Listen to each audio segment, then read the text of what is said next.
예, 1장, 서론 및 벡터. 자, 벡터는 사실은 3장이거든요. 3장인데 3장 부분은 우리가 수업 시간에 다루지는 않을 거예요. 그래서 어떻게 보면은 1장 더하기 3장을 지금부터 한 30분 이내에 간략하게 마치도록 할 겁니다. 사실 실제 오프라인 수업을 해도 여기 제가 지금 말씀드리는 내용에 사족이 조금 붙어가지고 그렇게 되긴 하는데, 자, 물리란 무엇인가부터 좀 출발을 할게요. 자, 물리란 무엇인가? 제가 여러분들한테 이 이러닝에 하나 올려놓은 게 있습니다. 뭐냐 하면은 일반 물리 기초조사라고 되는 파일이 올려놨어요. 그 안에 보면은 뭐 전공 선택이라든지 고등학교 때 수업 들은 여부, 수학 능력 시험에서 선택한 과목 여부, 그 다음에 어떤 제목이 물리란 무엇이라고 생각합니까? 물리라고 떠오르는 의미를 적어주세요. 뭐 이렇게 얘기합니다. 자, 그런 얘기들이 있는데 좀 자유롭게 적어주기 바랍니다. 여러분들이 강의를 내가 준비하고 여러분들의 상황을 좀 이해하는 데 있어서 도움을 좀 받고자 위해서 했던 것입니다. 자, 물리란 무엇이냐라고 하는 거를 이야기를 좀 하려고 하는데, 우선 물리란 무엇이냐라고 했을 때 물리가 어떤 의미를 가지고 있는지를 여러분들한테 설명하라고 하면은 아마도 제 생각에는 물리는 어렵다라고 하는 인식을 좀 가질 수 있을 거예요. 자, 물리가 어렵다라고 하는 거는 사실은 동의를 저도 해요. 이게 옛날 얘기를 조금 해야 될 것 같은데, 여러분들 지금 20학번이죠. 저는 90학번입니다. 여러분들보다 더하기 30년. 그러니까 대략적으로 여러분들 부모님하고 같은 세대라고 볼 수가 있습니다. 제가 대학교 들어올 때도 90년도 첫 학번이라고 굉장히 새내기라고 막 그런 얘기를 들었던 기억이 있는데, 자, 어쨌든 처음에 들어갔을 때 여러분들과 마찬가지로 수학능력 시험이 아니라 저는 이제 학력고사라는 시험을 봤었는데 뭐 비슷해요. 그때 이제 고등학교에서 물리, 화학, 생물, 지구과학 이렇게 4개 과목이 있죠. 자, 우리 때는 물리하고 화학이 중요하다고 해서 물리, 화학 중에서 둘 중에 하나는 필수로 시험을 봐야 됐었고요. 그 다음에 나머지 하나, 그러면 물리하고 생물, 또 물리하고 지구과학. 근데 물리하고 화학도 가능했어요. 자, 저는 고등학교 때 좋아했던 과목이 수학하고 화학을 좋아했어요. 그래서 화학하고 지구과학을 선택을 해서 이제 고3에 올라가는 그 겨울방학 때 친구가 꼬시는 겁니다. 어떻게 꼬셨냐? 야, 물리를 하면은 굉장히 좋대. 물리를 하면은 뭐 대학 가서도 좋고 뭐 하여튼 좋대. 그래서 이 물리에 대해서 막 꼬시는 거예요. 그래서 제가 귀가 얇거든요. 그래? 그래서 이제 물리 문제집을 하나를 샀어요. 그랬는데 이 물리 문제집을 샀더니 그 안에 이제 처음에 우리가 다음 주에 강의를 할 내용이긴 할 텐데 뉴턴의 운동 법칙이 있습니다. 뉴턴의 운동 법칙 뭐 V는 V0 더하기 AT 오랜만에 든 사람이 있을 거예요. S는 V0T 더하기 2분의 1 AT 제곱 2AS는 V제곱 빼기 V0 제곱 전에 식을 그냥 썼었는데 여러분들 이거 또 외워야 돼? 외울 필요 없습니다. 제가 여러분들이 외워야 할 모든 것들은 다 시험지에 적어서 주도록 하겠습니다. 그런데 안 외우려고 해도 사실은 외워져요. 자, 어쨌든 이 식 3개를 외웠더니 이 물리 문제집에 약 한 4분의 1이 그냥 풀리는 거예요. 그래서 뭐야? 뭐 이런 과목이 다 있어? 근데 왜 이거를 이렇게 어렵다고 생각하고 안 해? 이렇게 해서 그날로 저는 지구과학을 버립니다. 그리고 물리를 선택을 했어요. 그래서 이제 물리하고 화학하고 선택해서 대학교 시험을 보고 들어오긴 했죠. 자, 나중에 이제 대학교를 선택을 할 때 어디를 갈까? 처음에는 이제 자연대, 공대, 뭐 치대 여러 개를 고민을 하다가 나중에 어떻게 하다가 이 사범대를 이제 들어오게 됐었는데 사실은 여러분들한테는 말을 하기 좀 그렇지만 저는 교사가 되기 위해서 사범대를 입학하지는 않았어요. 나중에 물어보니까 선배들의 사범대 졸업생 중에 거의 한 50% 이상은 이제 자연대 대학원을 진학해가지고 물리학과를 간다. 이렇게 해가지고 저도 들어왔던 거였거든요. 물론 이제 나중에 또 자세하게 또 얘기를 하겠지만 저는 교사 생활을 좀 했었습니다. 그 얘기는 이제 좀 이따가 얘기를 하도록 할게요. 그래서 이제 이 중에서 수학, 물리, 생물, 지구학, 물화, 화학도 있네요. 예. 화학 이 5개 중에서 나중에 선택을 하려다가 수학은 이거 평생 그 수학 그 문제나 풀고 있어야 돼 라고 생각하니까 인생이 깝깝한 것 같았어요. 그래서 수학을 버리고 당연히 난 잘 몰랐으니까 일단 생물은 제외하고 지구학도 제외하고 물리하고 화학 중에서 선택을 했을 텐데 그런데 그 책이나 이런 과학사 책이나 뭐 이런 거 보니까 유명한 사람이 다 물리학자인 거예요. 뉴턴, 아인슈타인, 교과서에 나온 사람들 뭐 등등등 많이 있죠. 이런 사람들이 거의 대부분 물리하는 사람들이니까 물리가 좋은가 보다라고 하고 해서 이제 물리교육과로 지원을 하게 됐습니다. 자, 요즘은 이상하지만 옛날에는 물리학과가 전체 랭킹 탑 1위였어요. 과가 랭킹 1등이 물리학과였어요. 의대보다도 높았어요. 뭐 전자공학과 이런 것보다 높았고 항상 물리학과가 1등이었습니다. 그래서 왜 그랬는지 뭐 그때는 약간 순수한 감이 좀 없지 않아 있었던 것 같아요. 자, 그래가지고 이제 대학교 와가지고 이제 물리를 공부를 하기를 시작했었는데, 자, 우리 물리라고 하는 거를 여러분들 중에서는 나는 생물교사 할 거니까 물리는 몰라도 돼라고 생각을 할 수도 있을 것 같아요. 자, 우리가 물리냐 생물이냐, 물리하고 생물을 다 포함한 거를 뭐라고 이야기를 하죠? 예, 과학, 즉 사이언스라고 하죠. 지금 과학이 언제부터가 과학이냐, 과학의 역사, 과학의 출발 이런 이야기를 하면은 굉장히 오래전 고대 그리스 로마 시대까지도 올라갑니다. 근데 뭐 이때 뭐 중세 시대도 있고 여러 가지가 있겠지만 우리가 이제 근대 과학이라고 부르는 거의 출발은 뭐 갈릴레이라든지 그 다음에 우리 많이 나오는 게 뭐 코페르니쿠스 그 다음에 케플러 여러 사람들이 나오고 거기에 방점을 찍은 사람이 누구냐면은 뉴턴이 나오죠. 사실 뉴턴이 나온 이후로부터가 진짜 과학이라고 볼 수 있답니다. 자, 갈릴레이, 코페르니쿠스, 케플러가 무슨 학자야? 그럼 지구과학자라고 얘기할 수 있는데 지구과학은 학문이 아니에요. 지구과학은 학문이 아니라 그냥 과목이고 학문으로 따지면은 천문학, 지질학, 해양학, 대기학 이런 것들이 학문이고요. 그러면은 얘는 뭐냐? 천문학자라고 볼 수 있겠죠. 지금 천문학은 물리학의 한 분야입니다. 천체 물리학이라고 부르는. 그러니까 사실 다 물리학자들이에요. 자, 여러분 화학자 중에 제일 위에 사람이 누구? 제일 유명한 사람, 화학의 아버지, 어머니 뭐 이런 사람들 누가 될게요? 뭐 돌턴, 그 다음에 라부아제, 뭐 이런 사람들인데 라부아제 언제적 사람이냐? 19세기라고 해야 되나요? 굉장히 나중 사람이에요. 뉴턴은 17세기 1660년 정도부터 이제 나오기 시작했으니까. 그러니까 화학은 굉장히 오래전 뒤에 나중에도 이야기했지만 이 물리에서 나온 어떤 밝혀진 것들을 가지고 연구하는 학문 이런 레벨로 얘기하기도 합니다. 자, 생물 볼까요?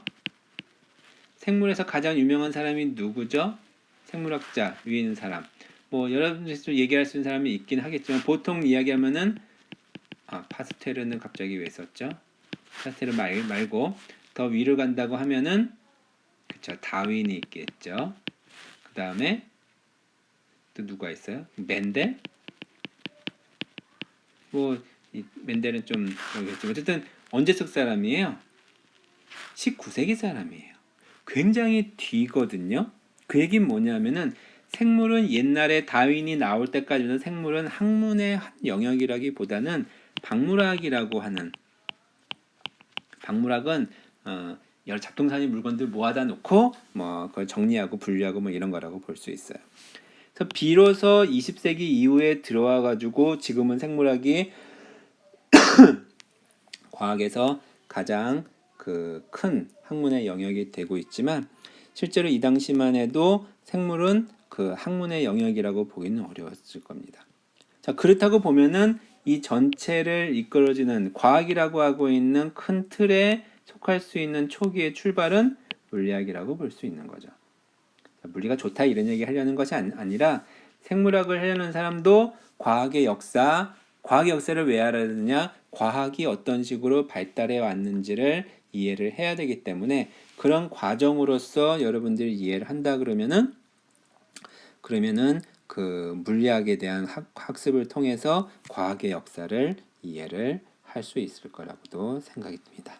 그래서 과학이라는 게 뭐냐? 그러면 이제 자연의 어떤 뭐 규칙적인 특징, 성질을 통해서 뭐 자연을 이해하고 뭐 이런 게 있는데 물리학이 바로 그거하고 정의를 똑같이 갖는다고 생각하면 됩니다. 자, 그런데 여러분들이 이제 중고등학교에서 물리를 어떻게 배웠는지를 좀 살펴보고 일반 물리를 배울 텐데 중고등학교 물리를 여러분 생각하면 어떤 생각이 드냐? 어려워요. 이 difficult. 그다음에 지루해요. boring. 재미없다. 뭐 이런 얘기들을 해요. 자, 그런데 이렇게 어려운데 대학교의 물리는 얼마나 더 어려울까? 여러분들 걱정과 근심을 많이 가지고 있을 거라고 생각이 듭니다. 자, 그런데 이것만 생각하세요. 남들도 하는데 나라고 못할 소냐 정도까지만 생각하면 됩니다. 대부분 다 놀면서 다 해요. 자, 대학교 일반 물리 결론적으로 말하면 고등학교에서 여러분들은 지금 연차에 따라 약간 애매하지만 고등학교 물리 1 또는 물리 2 이거 내용을 넘어가는 내용은 별로 없습니다. 그래서 고등학교 때 물리 1, 2를 잘했다기보다는 할 수 있는 정도 수준이면 할 수가 있을 거라고 생각이 듭니다. 자, 제가 물리를 하기 위해서 물리가 왜 어렵냐라고 많이 물어보면은 많은 사람들은 수학이기 때문에 어렵다라고 얘기를 해요. 그래서 뭐 당연히 이제 물리를 잘하려면은 수학의 도움이 좀 필요합니다. 미분도 하고 적분도 하고 뭐 이런 게 필요한데 여러분들 미적분 손 떼가지고 이제 나한테 빠이빠이라고 생각할 때 또 나온다고 생각해 어려워하겠지만 케이스가 좀 다양한 뭐 좀 어려운 내용을 한다고 해도 반복적으로 계속 할 거기 때문에 걱정하지 않았으면 좋겠다고 생각이 듭니다. 가끔 가다가 여러분들이 사인 세타가 뭐냐, 코사인 세타가 뭐냐, 탄젠트 세타가 뭐냐, 자 모르면은 제가 여러분들 설명해 가면서 충분히 이해를 시킬 수 있도록 할 거예요. 다만 여러분들은 어떻게 얘기하냐면은 위클리 리포트 나중에 이제 과제 한다고 했었잖아요. 위클리 리포트 보면은 요번에는 어떤 내용을 배웠다. 몰랐다. 어려웠다. 다음에는 열심히 해서 준비를 해서 알 수 있도록 해야 되겠다. 라고 하고 반성을 한 다음에 반성을 하면 뭐 해야 돼요? 실천을 해야죠. 뭐 복습을 하거나 예습을 하거나 그래서 그 다음에 두 번째 강의에 들어와야 되는데 여러분들 중에 많은 경우는요 얘를 안 해요. 그리고 그냥 와요. 그냥. 그럼 어떻게 되겠어? 그 다음 주 위클리 리포트를 보면은 무엇을 배웠다. 어떤 부분은 잘 이해가 안 갔다. 어떤 부분은 어렵다. 나는 왜 그런지 모르겠다. 내가 부족한 것인가? 다음에 한번 열심히 해봐야겠다. 이렇게 놓고 계속 여기를 반복을 합니다. 자, 여러분들이 잘 모르거나 어떻게 했다 했던 것들은요. 가만히 알고 그러니까 이해는 하는데 그거를 그냥 놔두면은 고스란히 까먹게 돼요. 자, 예를 들어 이게 뭐 비교할 데가 없으니까 좀 그렇긴 한데 예를 들어서 생물이 다 그런 건 아니지만 생물에서 뭐 식물의 구조를 배운다. 그러면은 뿌리, 줄기, 잎. 그럼 뿌리는 또 이렇게 나누고 줄기도 나누고 잎도 나누고 해가지고 하나 해가지고 9가지를 배운다고 봐요. 자, 요거를 배우는데 얻었던 지식이나 얻었던 학습 방법이 요 마지막 거를 배우는 거와 연결이 되느냐? 되는 경우도 있지만 거의 대부분은 이런 내용들은 독립적입니다. 독립적이란 말은 서로 영향을 안 준다는 소리예요. 즉 하나를 이해하는데 어렵지를 않아요. 외우거나 이해도 있지만 외우는 것들이 많이 있으니까 외우는데 그 외운 거를 여러 번 해야 되는 거죠. 자, 물리는 어떻게 되느냐? 하나를 알면 사실은 수업 시간에 배울 내용이 나중에 계속 2차시 또는 3차시 계속 나오겠지만 배우는 내용들이 굉장히 단순해요. 노트북 요약한다고 하면은 한 5줄이면 사실은 끝나. 그것을 어떻게 하느냐? 여기다 적용해보고 여기도 적용해보고 여기도 적용해보고 여기도 적용해보고 여기도 적용해봐요. 그러니까 여러분들이 얘만 잘 오케이? 그러면 얘는 당연히 오케이. 이게 오케이가 아니면 얘도 당연히 오케이는 아니죠. 물론 단편적으로 오른쪽에 하나하나씩 해결할 수 있지만요.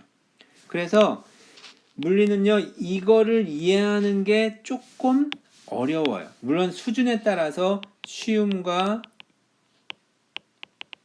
어려움 수준이 다를 수도 있고 각자 이해하는 정도와 뭐 그거에 따라서 다를 수 있지만 요거를 이해하는 게 조금 어렵지만 얘를 분명히 잘 이해하고 나면은 여러분들이 어떤 문제를 해결하는데 그 적용력이 굉장히 강하다는 거죠. 하나를 알면 열을 알 수 있는 거예요. 근데 다른 어떤 외우는 게 많은 과목은 10개를 알기 위해서는 10개를 외우면 되는 거죠. 근데 10개를 외우다가 3개만 외웠다. 그러면 10개 중에 3개를 아는 거예요. 근데 물리는 얘를 알면 다 아는 거고 모르면 모르는 거기 때문에 이 하나를 아는데 시간을 좀 많이 들여야 됩니다. 그래서 어떻게 보면은 이해를 많이 해야 되는 거기 때문에 여러분들이 생각을 많이 해야 돼요. 무작정 쓰고 이런 것이 아니라 생각을 해서 자신의 생각을 정리를 좀 할 수 있어야 됩니다.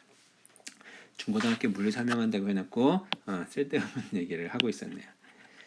자, 그러면 중고등학교 여러분들이 배웠던 물리가 물리의 내용의 범위를 좀 얘기하려고 하는 건데 물리를 여러분들이 중고등학교 때 어떻게 배웠냐면은 중학교 때 배운 거를 고등학교 때 하면 고등학교 전 물리 선택 안 했어요. 선택이야 뭐 대부분은 와는 대부분 했을 테니까 투는 안 한 사람들이 꽤 있겠지만 자 중학교 때 물리를 뭘 배웠었냐 또 학년에 따라서 좀 다르긴 할 텐데 1학년 때 아마 힘 그다음에 파동 B급 파동 2학년 때 전기 열 에너지 3학년 때 운동 그 다음에 에너지 뭐 이런 것들 전기 자기 전자기랄까요? 이런 것들을 아마 배웠을 텐데 학년에 따라서 여러분들이 이제 나중에 여러분들이 교사가 될 거니까 교육과정이라는 걸 배우면은 교과서가 이제 바뀌는 시점이 있거든요. 그거에 따라서 내용의 학년 따라 배우는 것들이 좀 약간 다르긴 하지만 대체적으로 이런 것들은 배웁니다. 자, 힘이라고 했던 거 뭘 배웠었냐? 뭐 힘의 종류에는 뭐가 있다? 중력, 자기력, 전기력, 탄성력, 마찰력 이런 것들이 있다. 그 다음에 힘의 측정, 용수철로 늘어난 길이 측정한다. 힘을 2개를 같은 방향에 했을 때는 더하고 다른 점에 적용했을 때는 뺀다. 그런 어떤 여러 가지 힘에 대해서 배웠을 겁니다. 부력에 대해서 배울 때도 있었죠. 자, 그 다음에 그 힘 말고 운동. 운동이라고 하는 것은 뭐냐? 물체가 움직일 때 그 물체가 움직일 때 그 일정한 속력으로 움직인다. 무슨 운동? 등속 운동. 속력이 일정하게 증가한다. 등 가속 운동. 그런 어떤 물체의 운동을 이제 표현하는 방법, 그리고 그런 운동에서의 특징, 또 이 자유낙하 운동, 그런 운동에 대해서 설명을 하고요. 그 다음에 요거는 그냥 에너지가 아니라 일과 에너지. 그래서 어떤 물체에 힘을 줘서 힘의 방향으로 이동을 시킬 때 한 일의 양이 얼마냐, 뭐 이런 거 있었죠. 그 다음에 도구, 빗면, 도르래, 뭐 이런 것들 기억이 날 거고요. 그 다음에 운동하는 물체가 가지고 있는 에너지에 해당되는 역학적 에너지 중에서 운동 에너지. 그 다음에 물체가 그 땅에서부터 어떤 높이에 있다. 그 물체가 가지고 있는 위치 에너지. 그런 거에 대해서 여러분들이 배웠습니다. 자, 이렇게 힘, 운동, 일과 에너지. 요것들을 우린 뭐라고 부르냐? 역학이라고 부릅니다. 주로 이제 고전 역학이라고 부르는데, 고전 역학의 역이 뭐냐면요. 힘이라고 하는 힘력자거든요. 그래서 이 force에 해당되는 힘이 작용됐을 때 어떻게 되는지 해당되는 거고, 어떻게 보면 물리에서의 핵심이라고 볼 수 있어요. 그러니까 물리에서 절반 정도가 역학이라고 보면 되고요. 그래서 우리는 일반 물리학 1 때는 바로 이 역학에 대해서만 다루도록 할 겁니다. 자, 그 다음에 사실은 이 열에너지에 해당되는 부분들을 조금 다뤄야 되는데, 요거는 열에너지는 우리가 열역학이라고 부르는 영역이거든요. 요거는 이제 아시겠지만 우리는 다루지는 아마 않을 것 같습니다. 자, 그 다음에 이 전기라고 하는 거는 뭐냐면은 여러분들 기억날 거예요. 오음의 법칙은 기억나죠? 그래서 전류, 전압, 저항 아마 기억날 겁니다. 그 다음에 이 전자기라고 하는 거는 모터 그 전동기가 어떻게 움직이냐? 자기장 속에서 자석이 있을 때 그 속에 도선에 전류가 흐르면 얘가 힘을 받아서 움직인다. 이런 것들 기억은 아마 살짝 날 겁니다. 요 두 가지를 합쳐서 우리는 뭐라 부르냐? 전자기학이라고 부릅니다. 이거는 2학기예요. 역학은요, 고등학교 때 배웠던 내용보다 플러스 알파 되는 거는 나중에 아주 살짝 한 2차시 정도만 살짝 포함되고요. 나머지 13차시에 해당되는, 물론 이제 시험이 있고 오리엔테이션 빼고 나면 10차시 정도밖에 안 되는데, 그 정도에 해당되는 양은요, 고등학교 때 수준을 절대 넘어가지를 않습니다. 그러니까 그걸 잘 기억을 하고 있고요. 이 전자기학은 약간 좀 여러분들이 난해하다고 느낄 수 있는 게, 우선 눈에 잘 보이지 않잖아요. 뭐 전자가 움직이고 전류가 흐르는 게 눈에 안 보이니까 그런 혼란스러움이 조금 있습니다. 그래도 남들 다 하니까요. 내가 여러분들 수준 잘 봐가지고 맞추도록 하겠습니다. 자, 그 다음에 그럼 남은 게 하나가 뭐가 있냐? 여기에는 빛과 파동이 남아있죠. 이 빛과 파동 중에서 주로 이 빛에 해당되는 것들에 대해서 우리가 다루도록 할 텐데, 빛의 반사, 굴절, 그다음에 이 렌즈에서 또 우리가 볼록 렌즈 보면 물체 크게 보이거나 뭐 이런 거 있잖아요. 근데 물체와 상의 관계인데, 그런 걸 통해서 여러분들이 그 광학기기, 그 카메라라든지 현미경이라든지 망원경이라든지 그런 어떤 광학기기들의 물체와 상의 관계들을 이해를 할 수 있도록 하는 내용들이 담겨져 있습니다. 자, 1학기 때는 2학점밖에 안 되기 때문에 역학 가지고 전체 다 끌어갈 거고요. 2학기 때는 전자기학과 이 파동, 빛과 파동 해당되는 광학 두 개의 내용을 가지고 3학점짜리 강의를 진행하도록 할 겁니다. 사실 일반 물리학 책 여러분들이 아직 구매를 안 하시려나요? 일반 책 보면요, 굉장히 두꺼워요. 그래서 한 챕터 시작할 때마다 읽고 나가지고 끝날 때까지 2시간 동안 읽어도 아마 제가 보기에는 다 못 끝낼 겁니다. 그만큼 양이 많고 두꺼워요. 그래서 여러분들이 복습은 이제 여러분들이 알아서 해야 될 것이고, 뭐 복습은 그 책에 있는 내용을 한번 좀 읽어봤으면 좋겠어요. 근데 내가 강의를 할 때 설명하지 않은 내용들도 나오고 그러기는 할 테니까. 수업 시간은요, 강의 때는요, 여러분들한테 지식을 그냥 무작정 알려주는 게 아니에요. 그거는 여러분들이 그냥 보면 되는 거니까. 그래서 주로 이 맥락과 흐름을 알 수 있도록 설명을 하도록 할 겁니다. 그리고 전체적인 어떤 개요를 좀 많이 잡아줄 거예요.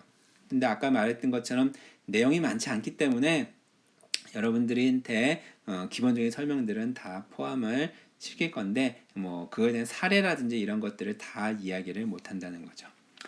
그 다음에 여러분들한테 몇 개의 문제를 풀이를 같이 할 수 있도록 할 겁니다. 그래서 어려운 문제, 교과서 뒤에 나오는 연습 문제나 예제 문제 이런 것들이 이렇게 아주 쉽지는 않아요. 저도 저한테도 풀어보려고 해도 다 못 풀고 그럴 거니까 괜히 풀려고 했다가 걱정하지 말고요. 일단 기본적인 내용을 익히는데 집중을 하길 바랍니다.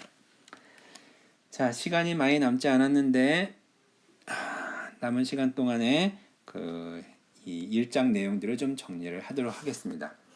자, 물리학과 측정이라고 되어 있는데 첫 번째는 뭐냐면 단위에 대해서 이야기 좀 할 겁니다. 자, 우리 단위가 뭐가 있냐면 우선 길이 단위가 있죠. 길이. 여기 랭스가 나왔죠.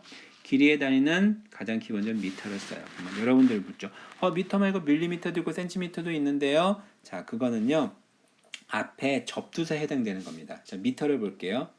미터, 그 다음에 미터의 1000분의 1에 해당되는 게 밀리미터. 이게 10의 마이너스 3승미터예요. 그러면 10의 마이너스 3승씩 떨어지거든요. 6승미터에 해당되는 게 뭐냐면은 마이크로미터. 그럼 10의 마이너스 9승에 해당되는 거를 나노미터. 그럼 10의 마이너스 12승에 해당되는 거 fem토미터. 10의 마이너스 15승에 해당되는 거 피코미터. 이런 식으로 세 단위로 10의 3승 단위로 올라갑니다.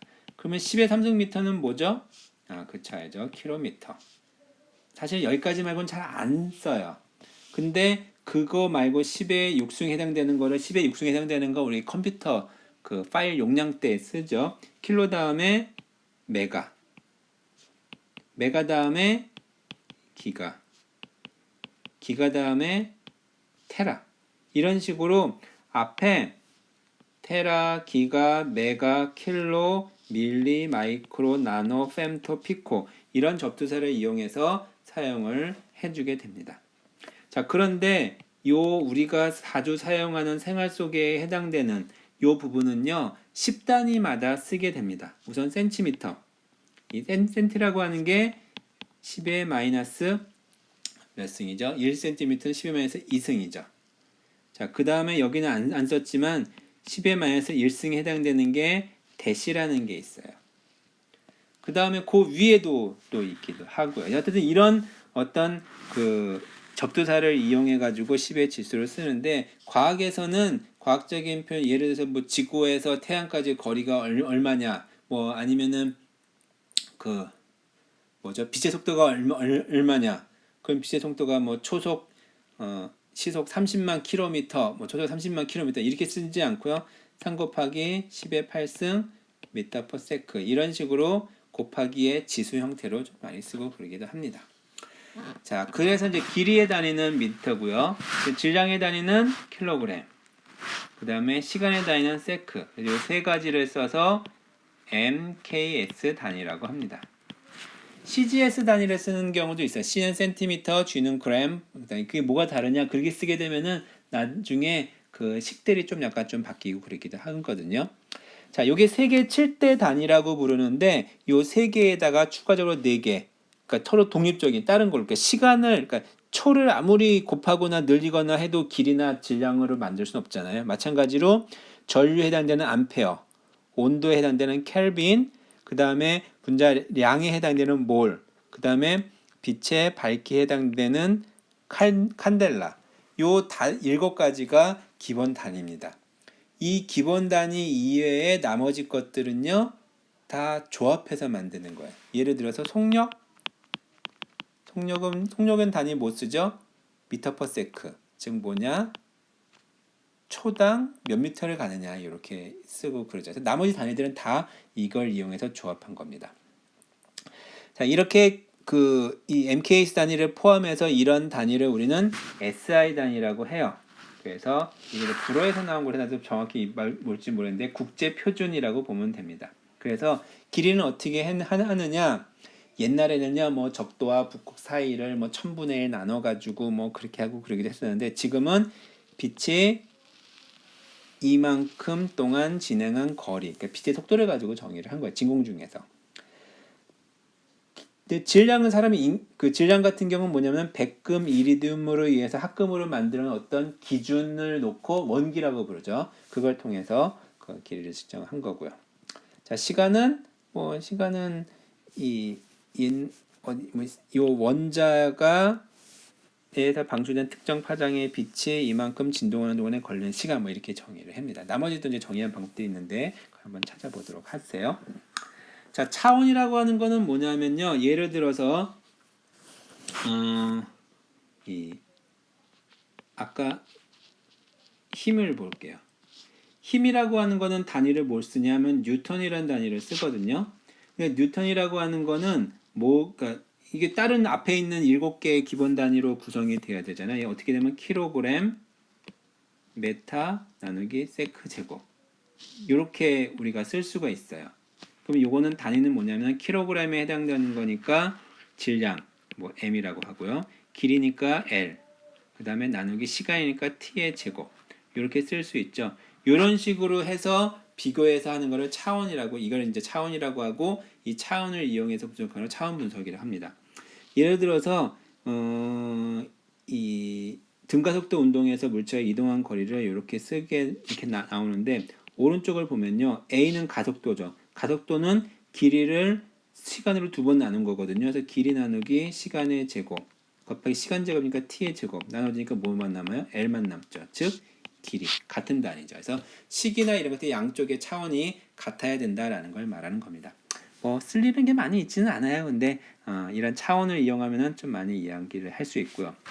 차수라고 하는 건 뭐냐면은 영어로는 order라고 얘기를 해주는데 밑에 예를 들었던 게 뭐냐면은 비가 올 때 입을 1초 동안 벌렸을 경우에 물속에 드는 물의 분자수 몇 개냐 물어보면 그거 어떻게 알아? 당연히 모르죠. 모르지만 대략적으로 이게 굉장히 많을 거잖아요. 10의 몇 승 굉장히 많은 숫자가 될 텐데 예를 들면은 여러분들이 뭐 시간당 비가 뭐 한 10mm가 온다. 그럼 입을 벌리면 입의 크기 대략적으로 예측할 수 있죠. 뭐 반지름이 한 5cm니까 가로 세로 뭐 5cm, 5cm 정도가 입의 크기다. 그럼 여기들은 물의 양을 알 수 있겠죠. 그럼 물의 양을 알면 그 물의 양을 가지고 분자수를 계산할 수가 있겠죠. 어떻게 하냐? 물의 분자수는 1몰에 해당되는 그러니까 분자 하나의 질량을 가지고 나눠주면 알 수 있으니까요. 그러니까 그런 방식을 쓰는 거를 우리가 어림한다고 얘기를 해줘요. 그래서 물리는 어림을 잘 해야 돼. 정확하게 계산해서 하는 거는 뭐 당연히 할 수 있어야, 당연히 할 수 있는 게 아니라 뭐 하면 할 수 있겠죠. 그렇지만 언제 그거를 그 수치를 대입해가지고 이렇게 할 수 있어요. 대략적으로 파악해가지고 볼 수 있는 그런 방식을 얘기를 하는 겁니다. 자, 그래서 예전에 시험 문제 이런 건 내기도 했었어요. 여러분들의 몸의 부피를 어림해서 계산하시오. 그러면 이렇게 무식하게 내 몸을 원기둥이다라고 생각하고 하는 사람도 있을 거고, 아니면 머리 따로, 팔 따로, 몸통 따로, 다리 따로 이렇게 5개로 나눠가지고 대략 해볼 수도 있겠죠. 그래서 어림해보는 거는 굉장히 많이 해볼 필요가 있는 것 같기도 합니다. 자, 그러면 유효숫자에 대해서는 나중에 실험할 때 여러분들이 한번 찾아가지고 볼 수 있을 거라고 생각이 드는데, 자, 우선 보면요. 5.3하고 5.30하고는 무슨 차이가 있느냐? 아마 똑같은 거 아니야? 라고 볼 수 있는데 사실은 측정에서는요. 요 마지막 숫자는요. 어림한 거다. 그러니까 요게 어림한 거예요. 그럼 얘는 뭐냐면 정확한 거죠.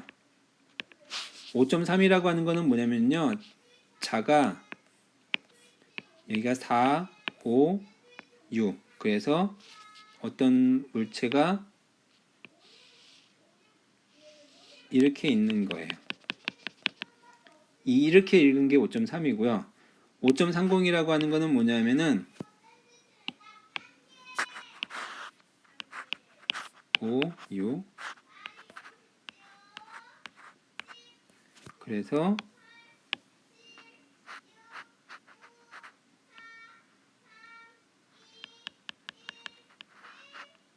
이렇게 해서 읽은 값입니다.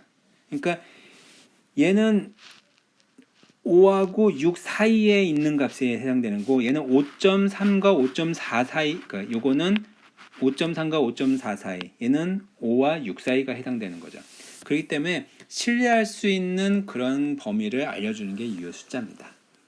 자, 그다음에 사칙연산 그러니까 사칙연산할 때 유효 숫자할 때 유효 숫자를 더하기 때는 두 개를 맞춰가지고 더해줘야 돼. 왜냐면 정확한 것끼리 더해야 되니까. 근데 이제 최근에는 그 측정을 워낙 정밀하게 하기 때문에 유효 숫자라고 하는 것이 약간 좀 애매해지는 경향이 없지 않아 있습니다. 자, 이제 벡터에 해당되는 건요. 요거는 좀 생략하고 넘어갈게요. 필요할 때마다 설명을 하고 갖추도록 하겠습니다. 그래서 벡터는 아마 여러분들이 고등학교 때 배운 사람도 있고 안 배운 사람도 있을 거라고 생각이 들기 때문에 이렇게 하도록 하겠습니다. 자, 첫 번째 주였는데요. 첫 주에서는 일반 물리학 수업을 어떻게 앞으로 진행할 것이다 라고 하는 개요에 대해서 그 다음에 물리학이란 무엇인지 고등학교 때 배웠던 물리에 대해서 간략하게 정리하는 시간을 가졌습니다. 자, 그러면 다음 주에는 1차원상에서의 운동을 가지고 여러분들하고 이야기를 하도록 하겠습니다. 자, 여기까지 마치도록 하겠습니다.